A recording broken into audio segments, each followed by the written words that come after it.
Continuando nossa série, estamos nas margens do rio Guaíba, no caso da praia de Ipanema.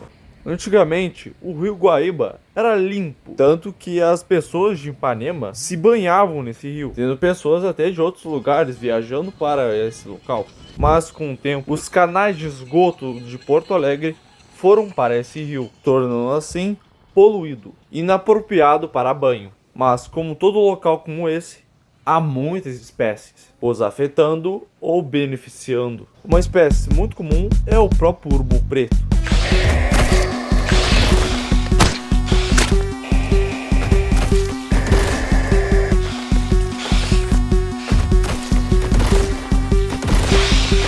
Esses dois urubus se desentenderam provavelmente por causa de uma carcaça e não querem dividir.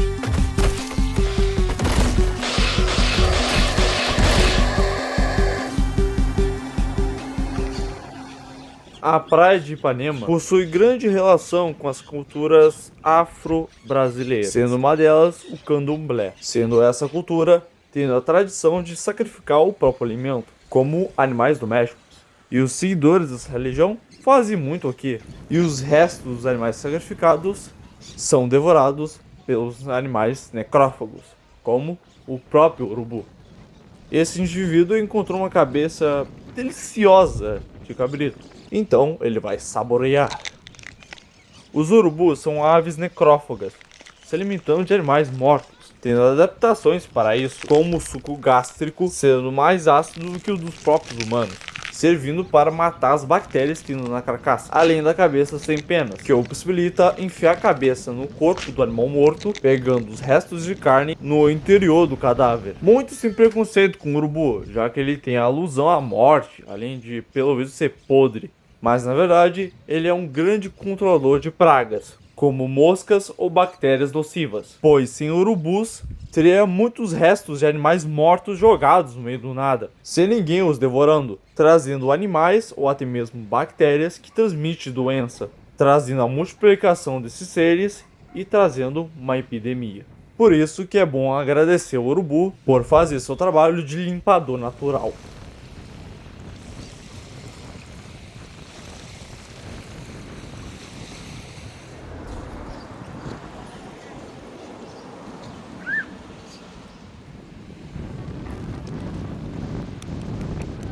Aqui é a conexão do rio com o esgoto, tendo várias espécies, como esses bem vistos.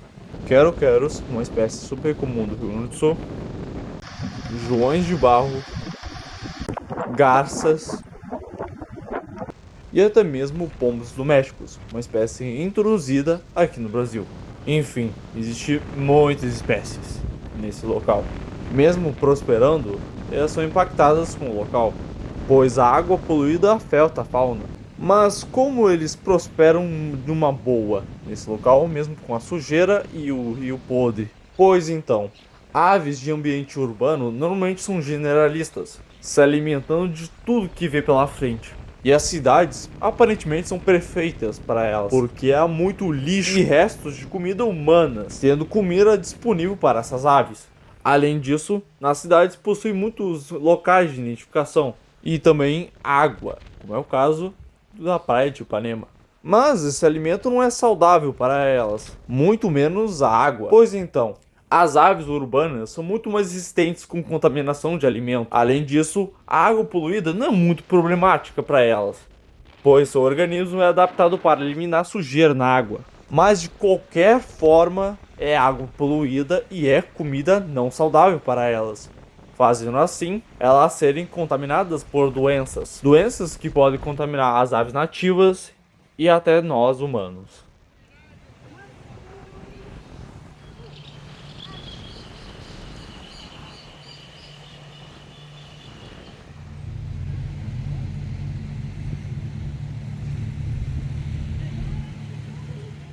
Nessa conexão ao esgoto há muitas e muitas espécies que vêm aqui para se alimentar e se banhar e tomar água.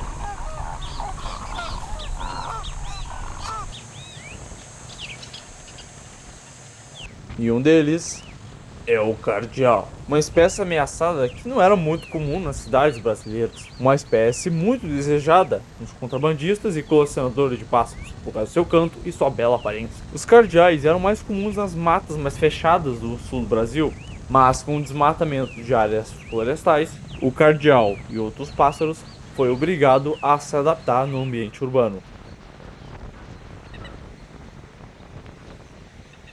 Um outro residente nesse local é o carcará, uma espécie de um grupo aparentado dos falcões, só que maior e oportunista. Esse jovem carcará está se alimentando das carcaças de peixes que aos poucos morrem sufocados na água suja e em seguida são trazidos pela maré. E animais como o carcará se aproveitam para consumir.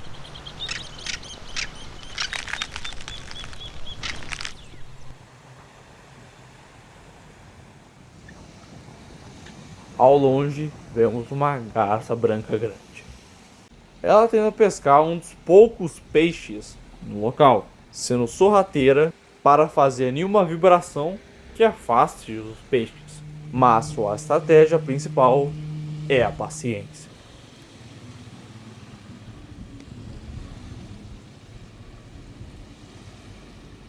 Mas sua paciência foi destruída após chegar um cachorro sem sacoleiro. Esse jovem Golden não quer confusão, apenas está acompanhando seu dono. Mas, mesmo assim, ela se estressa, pois canídeos como os cachorros são os principais predadores das garças.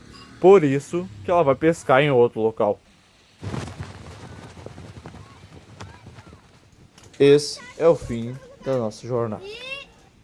No próximo episódio, vamos ver os parques de Porto Alegre, sendo um deles o da Redenção. Espero vocês no próximo episódio.